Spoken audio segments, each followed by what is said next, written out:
भारतीय बाजारों में बिकवाली का दबाव फिर से लौट आया क्योंकि सकारात्मक शुरुआत के बाद दोनों सूचकांक नकारात्मक दायरे में चले गए। निफ्टी 50 इंडेक्स 64.70 अंक या कहें 0.28% की बढ़त के साथ 23,518.50 अंकों पर खुला, जबकि बीएसई सेंसेक्स में भी बढ़त दर्ज की गई जो 132.73 अंक या फिर कहें 0.17% की बढ़त के साथ 77,711.11 अंकों पर खुला। विशेषज्ञों ने कहा कि निकट भविष्य में भारतीय बाजार नरम बने रहेंगे। हालांकि राज्य चुनाव परिणामों की घोषणा के बाद अगले सप्ताह बाजारों में कुछ बदलाव देखने को मिल सकते हैं। बैंकिंग और मार्केट एक्सपर्ट अजय बग्गा ने कहा कि एनवीडिया के नतीजे, यूक्रेन द्वारा लंबी दूरी की मिसाइलों का दागना और अमेरिकी अदालत में अडानी के खिलाफ आरोप आज बाजारों पर हावी है।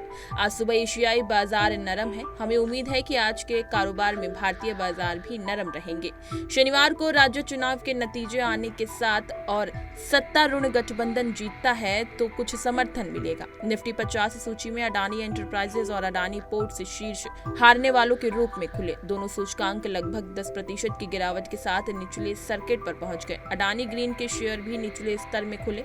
अमेरिकी अभियोजकों द्वारा गौतम अडानी और अन्य पर कथित सौर ऊर्जा अनुबंध रिश्वत मामले में आरोप लगाए जाने के बाद 18% की गिरावट आई। इस मुद्दे पर प्रतिक्रिया व्यक्त करते हुए अडानी समूह ने एक्सचेंज को सूचित किया है कि इन घटनाक्रमों के मद्देनजर हमारी सहायक कंपनियों ने वर्तमान में प्रस्तावित यूएसडी नामित बॉन्ड पेशकशों के साथ आगे नहीं बढ़ने का फैसला किया है। मंगलवार को निफ्टी में जोरदार उछाल आया, लेकिन यह बढ़त बरकरार नहीं रही क्योंकि 23,800 के आसपास खरीदार ने इसे अस्वीकार कर दिया, जिससे एक लंबी ऊपरी छाया के साथ उल्टा हथौड़ा उत्पन्न हुआ। हालांकि निफ्टी ने बॉलिंगर बैंड आधारित तेजी का सेटअप उत्पन्न किया। अगस्त की शुरुआत के बाद से ऐसा पहली बार हुआ है जिसने फिर एक रैली को गति दी। एक्सिस सिक्योरिटीज के शोधकर्ता प्रमुख अक्षय चिंचलकर ने कहा कि ये संकेत तभी तक वैध रहेगा जब तक मंगलवार का उच्च स्तर 23,350 पर समर्थन के साथ टूटता है। कोई भी गिरावट अगले फोकस को 23,200 के आसपास लाएगी, जहां चुनाव दिवस के निचले स्तर और रिकॉर्ड उच्च स्तर का एक महत्वपूर्ण